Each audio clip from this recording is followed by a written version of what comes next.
All right, guys, buckle up. We have another long video headed our way.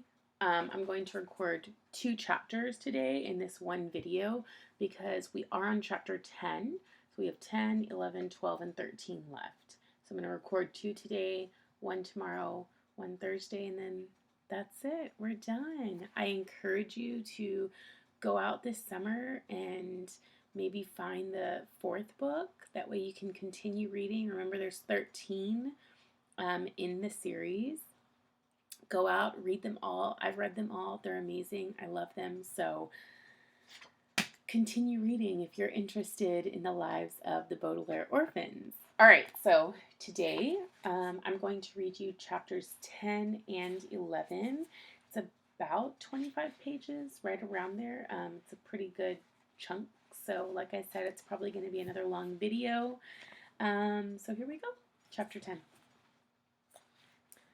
The good people who are publishing this book have a concern that they have expressed to me.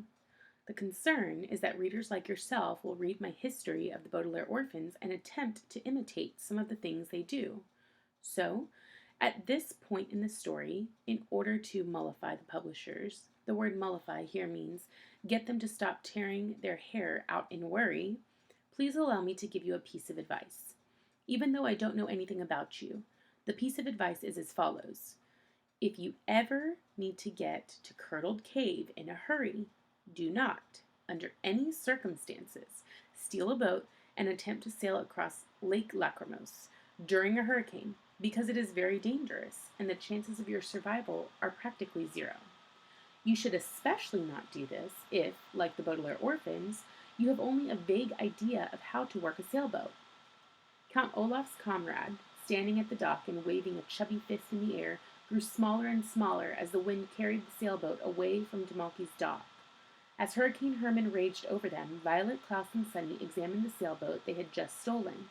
It was fairly small, with wooden seats and bright orange life jackets for 5 people. On top of the mast, which is a word meaning the tall wooden post found in the middle of boats, was a grimy white sail controlled by a series of ropes, and on the floor was a pair of wooden oars in case there was no wind. In the back, there was a sort of wooden lever with a handle for moving it this way and that, and under one of the seats was a shiny metal bucket for bailing out any water in case of a leak. There was also a long pole with a fishing net at the end of it, a small fishing rod with a sharp hook, and a rusty spyglass, which is sort of a telescope used for navigating. The 3 siblings struggled into their life vests as the stormy waves of Lake Lachrymose took them further and further away from the shore. I read a book about working a sailboat, Klaus shouted over the noise of the hurricane. We have to use the sail to catch the wind. Then it will push us where we want to go. And this lever is called a tiller, Violet shouted.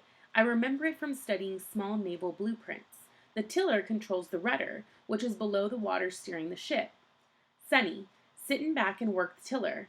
Klaus, hold the atlas so we can tell where we're going, and I'll try to work the sail. I think if I pull on this rope, I can control the sail. Klaus turned the damp pages of the atlas to page 104.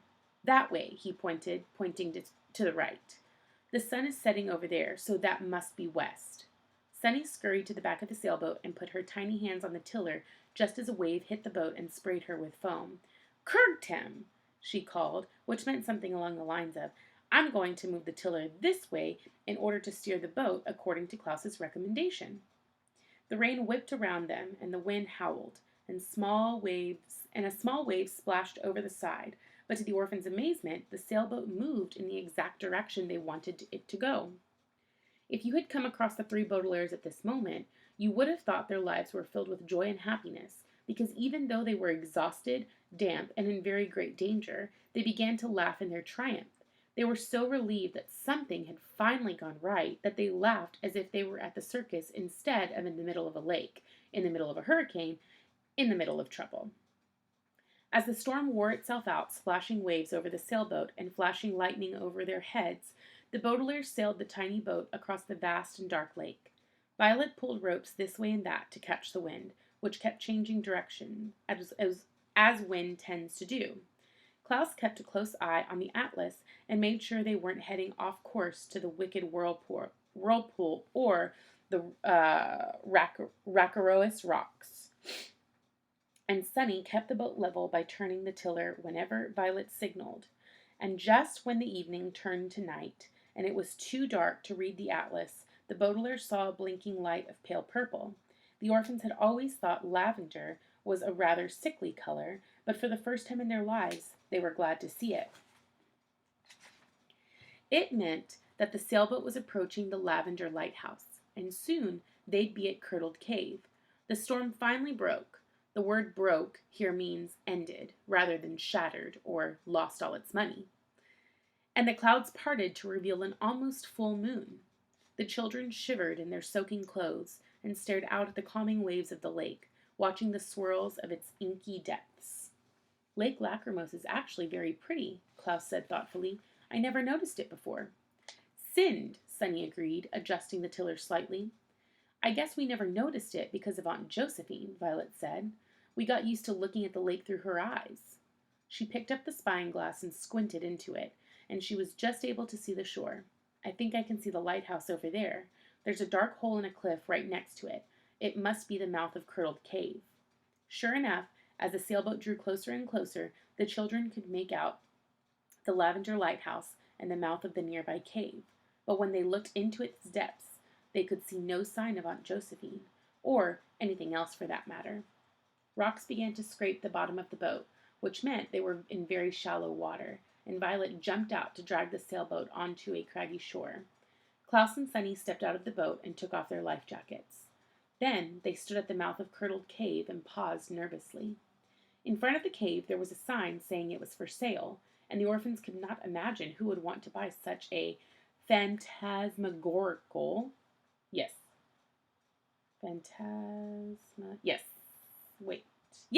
Phantasmagorical. The word phantasmagorical here means all the creepy, scary words you can think of put together. Place.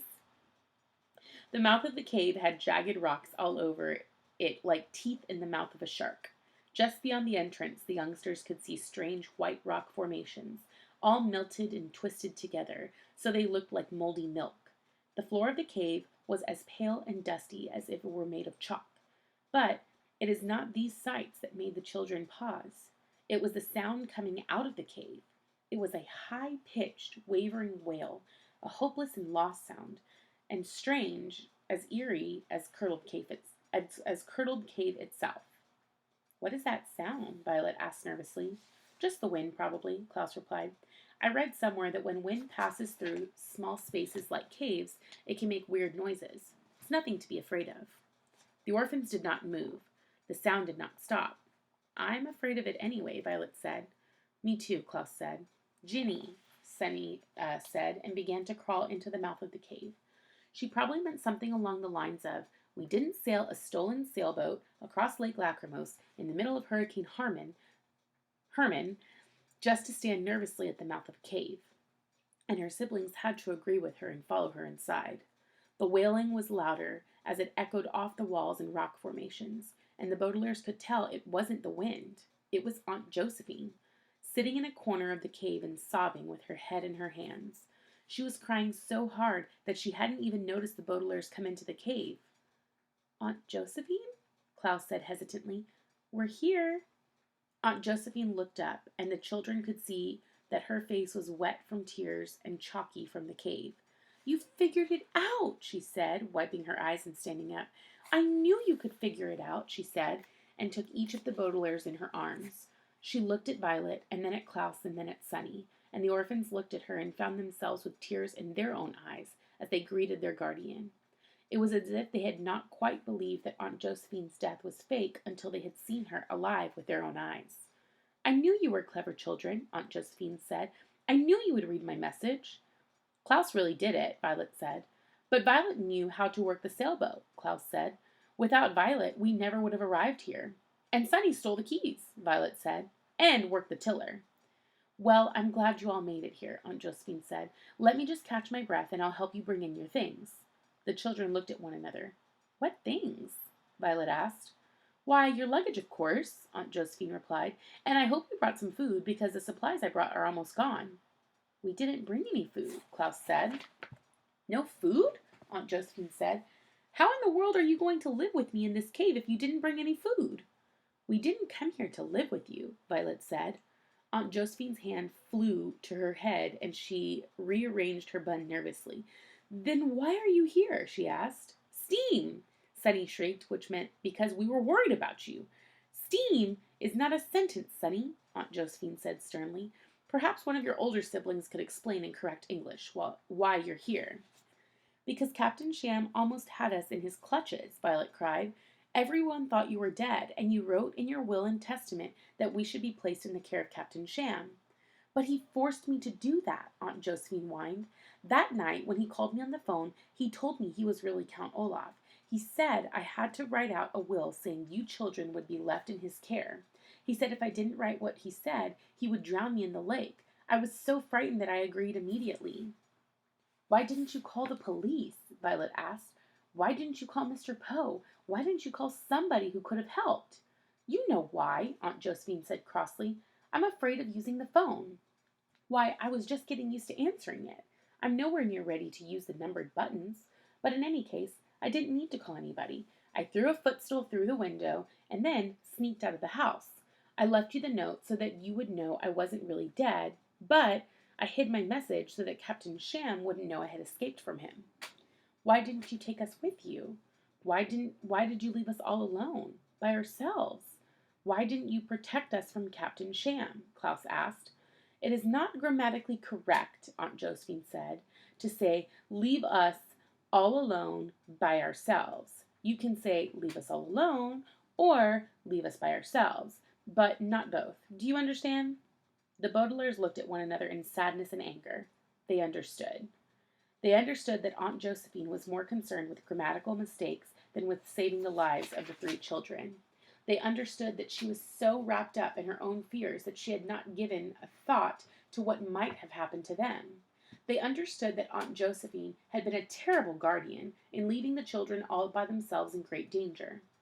They understood and they wished more than ever that their parents, who never would have run away and left them alone, had not been killed in that terrible fire which had been all the misfortune in the Baudelaires' lives. Well, enough grammar lessons for today, Aunt Josephine said. I'm happy to see you, and you are welcome to share this cave with me. I don't think Captain Shem will ever find us here. We're not staying here, Violet said impatiently. We're sailing back to town, and we're taking you with us. No way, Jose, Aunt Josephine said, using an expression which means no way, and has nothing to do with Jose, whoever he is. I'm too frightened. I'm too frightened of Captain Sham to face him. After all he's done to you, I would think that you would be frightened of him too. We are frightened of him, Klaus said, but if we prove that he's really Count Olaf, he will go to jail. You are the proof. If you tell Mr. Poe what happened, then Count Olaf will be locked away and we will be safe. You can tell him if you want to, Aunt Josephine said. I'm staying here. He won't believe us unless you come with us and prove that you're alive, Violet said. No, no, no, Aunt Josephine said. I'm too afraid. Violet took a deep breath and faced her frightened guardian. We're all afraid, she said firmly. We were afraid when we met Captain Sham in the grocery store. We were afraid when we thought you had jumped out the window. We were afraid to give ourselves allergic reactions, and we were afraid to steal a sailboat, and we were afraid to make our way across the lake in the middle of a hurricane. But that didn't stop us. Aunt Josephine's eyes filled with tears. I can't help it that you're braver than I, she said. I'm not sailing across that lake. I'm not making any phone calls. I'm going to stay right here for the rest of my life, and nothing you can say will change my mind. Klaus stepped forward and played his trump card, a phrase which here means said something very convincing, which he saved for the end of the argument. Curdled Cave, he said, is for sale. So what? Aunt Josephine said. That means, Klaus said, that before long, certain people will come to look at it. And some of those people, he paused here dramatically, will be realtors. Aunt Josephine's mouth hung open, and the orphans watched her pale throat swallow in fear. Okay, she said finally, looking around the cave anxiously, as if a realtor was already hiding in the shadows. I'll go. All right, That was the end of chapter 10. Now we're going to start chapter 11. Chapter 11.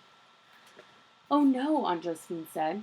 The children paid no attention. The worst of Hurricane Herman was over, and as the Baudelaires sailed across the dark lake, there seemed to be very little danger. Violet moved the sail around with ease now that the wind was calm. Klaus looked back at the lavender light of the lighthouse and confidently guided the way back to DeMalki's dock. And Sunny moved a tiller as if she had been a tiller mover all her life. Only Aunt Josephine was scared. She was wearing 2 life jackets instead of 1, and every few seconds she cried, "Oh no!" even though nothing frightening was happening. "Oh no," Aunt Josephine said, "and I mean it this time." "What's wrong, Aunt Josephine?" Violet said tiredly. The sailboat had reached the approximate middle of the lake. The water was still fairly calm, and the lighthouse still glowed, a pinpoint of pale purple light. There seemed to be no cause for alarm. "We're about to enter the territory of the lachrymose leeches," Aunt Josephine said. "I'm sure we'll pass through safely," Klaus said, peering through the spying glass to see if DeMalki's dock was visible yet. "You told us that the leeches were harmless and only preyed on small fish."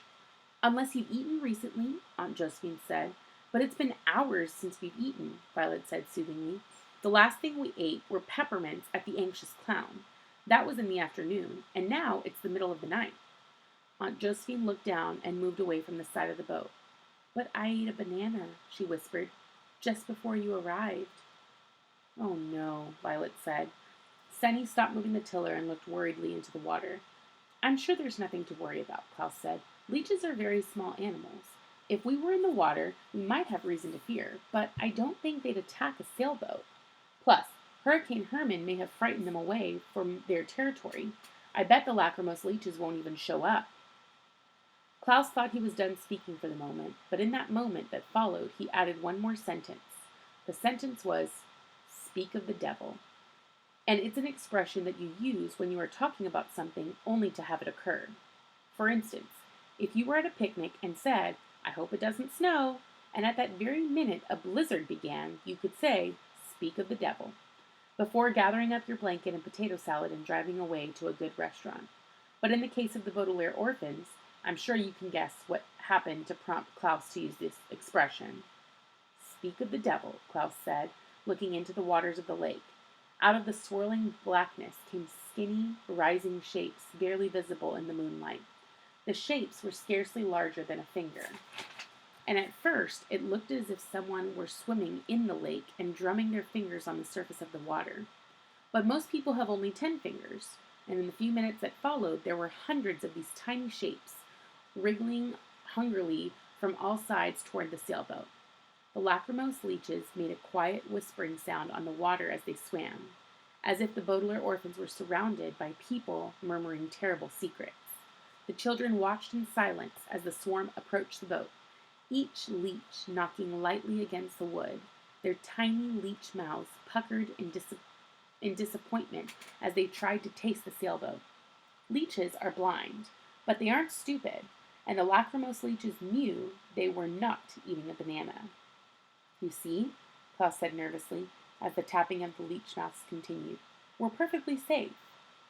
"Yes," Violet said. She wasn't sure they were perfectly safe, not at all, but it seemed best to tell Aunt Josephine they were perfectly safe. "We're perfectly safe," she said. The tapping sound continued, getting a little rougher and louder. Frustration is an interesting emotional state, because it tends to bring out the worst in whoever is frustrated. Frustrated babies tend to throw food and make a mess.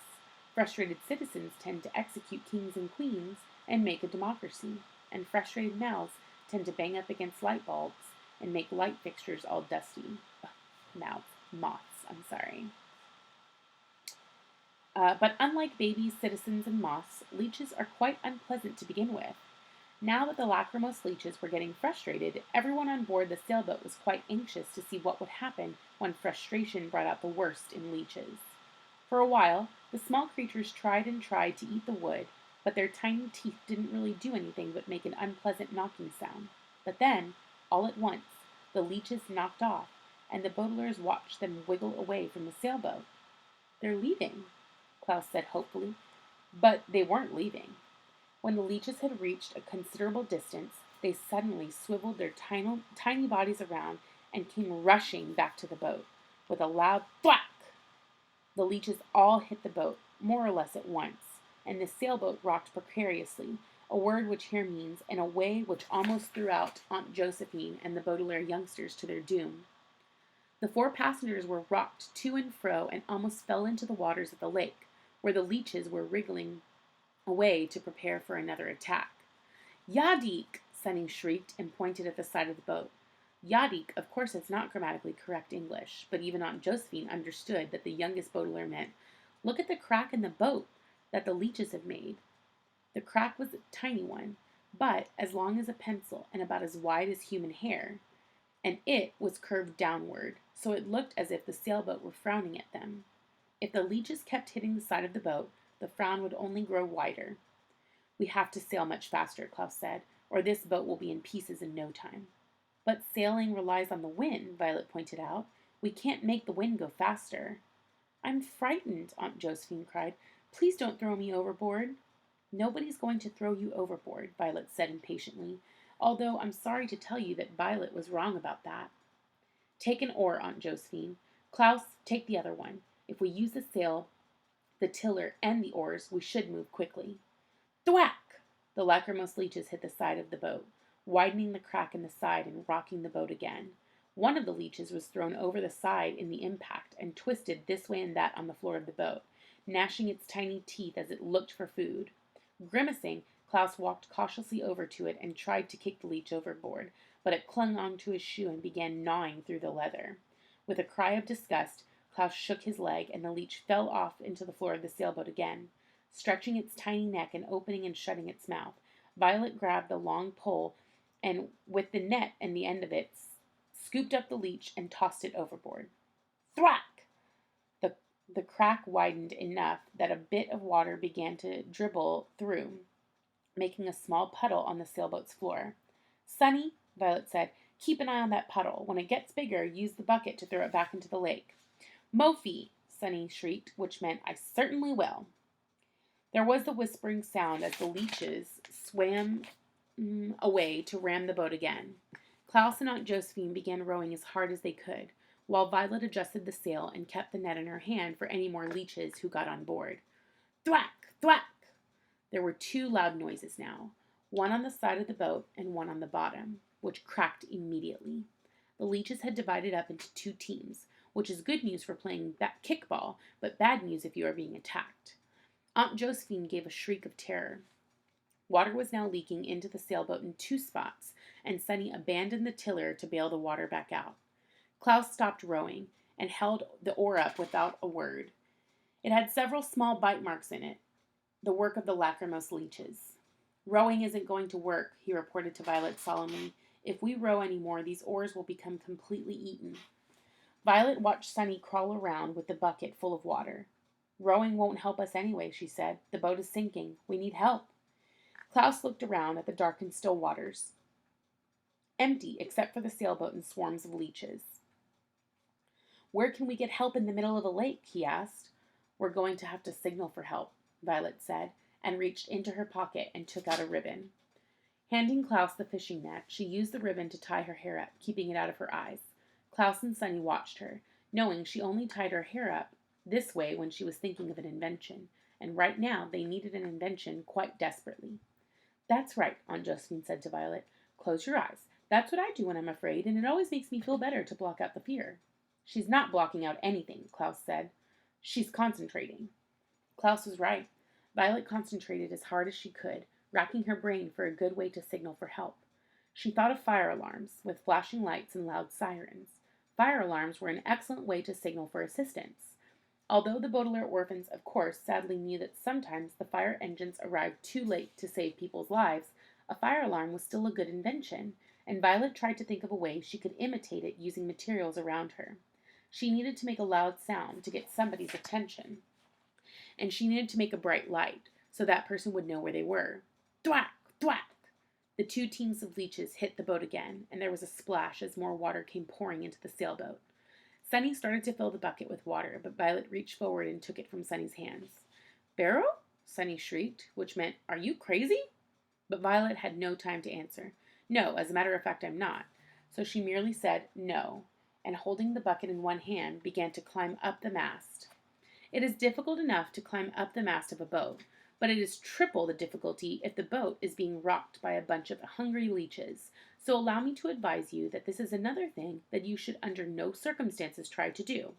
But Violet Baudelaire was a wonderkin, a German word which here means someone who is able to quickly climb masts on boats being attacked by leeches. And soon she was on top of the swaying mast of the boat. She took the bucket and hung it by its handle on the tip of the mast so it swung this way and that, the way a bell might do in a bell tower. I don't mean to interrupt you, Klaus called, scooping up a furious leech in the net and tossing it as far away as he could. But this boat is really sinking. Please hurry. Violet hurried. Hurriedly, she grabbed a hold of a corner of the sail and took a deep breath to prepare herself, jumped back down to the floor of the boat. Just as she had hoped, the sail ripped as she hurtled to the ground, slowing her down and leaving her with a large piece of torn cloth.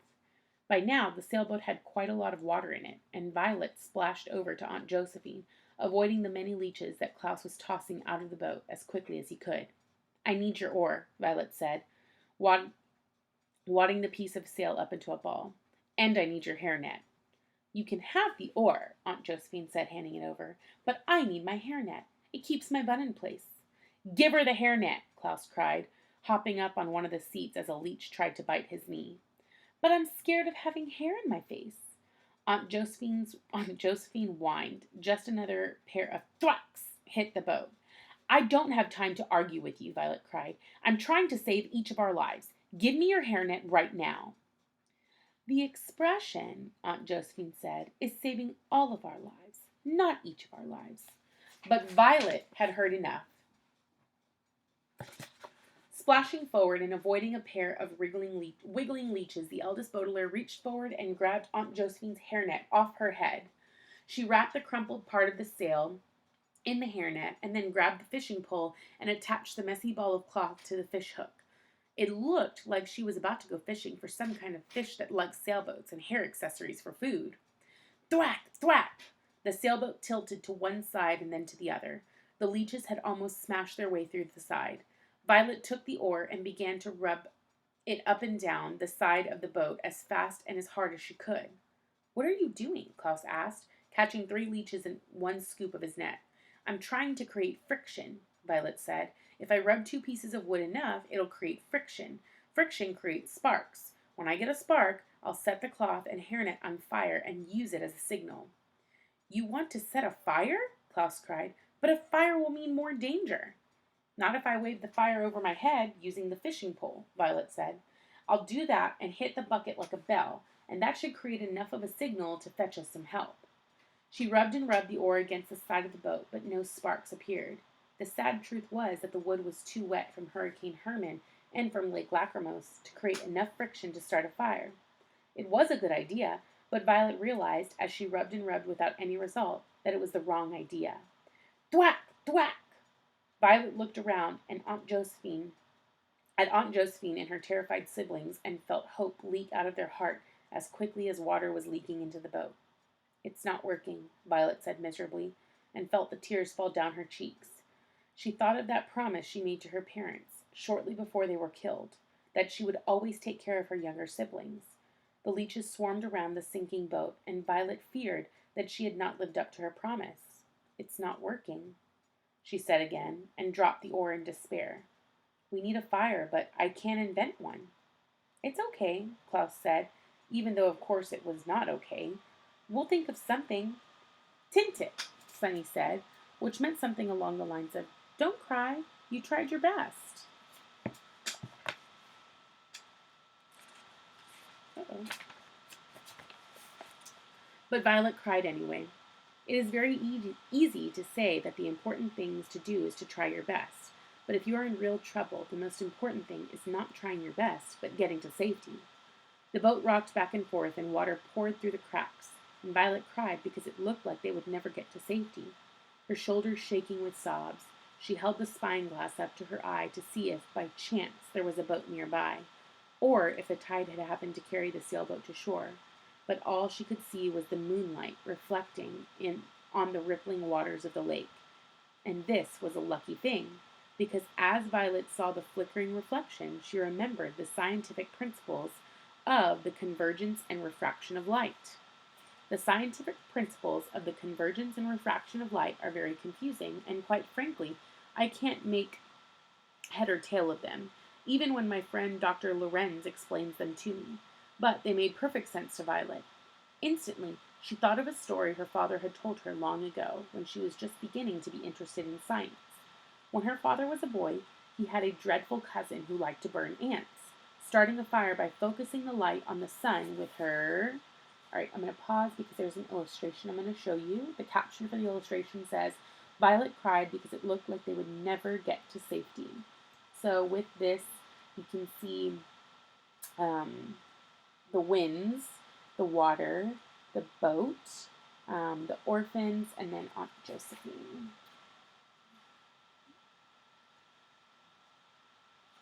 Okay. It says here, starting a fire by focusing the light of the sun with her magnifying glass. Burning ants, of course, is an abhorrent hobby. The word abhorrent here means what Count Olaf used to do when he was about your age. But remembering the story made Violet see that she could use the lens of the spyglass to focus the light of the moon and make a fire. Without wasting another moment, she grabbed the spyglass and removed the lens, and then, looking up at the moon, tilted the lens at an angle she hastily computed in her head. The moonlight passed through the lens and was concentrated into a long, thin band of light, like a glowing thread leading right to the piece of the sail, held in a small ball by Aunt Josephine's hairnet. In a moment, the thread had become a small flame. "It's miraculous," Klaus cried, as the flame took hold. "It's unbelievable," Aunt Josephine cried. "Fonty!" Sunny shrieked. "It's the scientific principles of the convergence and refraction of light," Violet cried, wiping her eyes. Stepping carefully to avoid onboard leeches, and so as to not put out the fire, she moved to the front of the boat. With one hand, she took the oar and rang the bucket, making a loud sound to get somebody's attention. With the other hand, she held the fishing rod up high, making a bright light so the person would know where they were. Violet looked up at her homemade signaling device that had finally caught fire, all because of a silly story her father had told her. Her father's ant-burning cousin sounded like a dreadful person, but if she had suddenly appeared on the sailboat, Violet would have given her a big, grateful hug. As it turned out, however, this signal was a mixed blessing, a phrase which here means something half good and half bad. Somebody saw the signal almost immediately, somebody who was already sailing in the lake, and who headed toward the Baudelaires in an instant. Violet, Klaus, Sunny, and even Aunt Josephine all grinned as they saw another boat sail into view. They were being rescued, and that was the good half. But their smiles began to fade as the boat drew closer and they saw who was sailing it. Aunt Josephine and the orphans saw the wooden peg leg, and the navy blue sailor cap, and the eye patch, and they knew who was coming to their aid. It was Captain Sham, of course, and he was probably the worst half in the world. All right, that's where we're stopping for today. I will upload another chapter for you tomorrow. I'll see y'all tomorrow at our award ceremony. Bye, guys.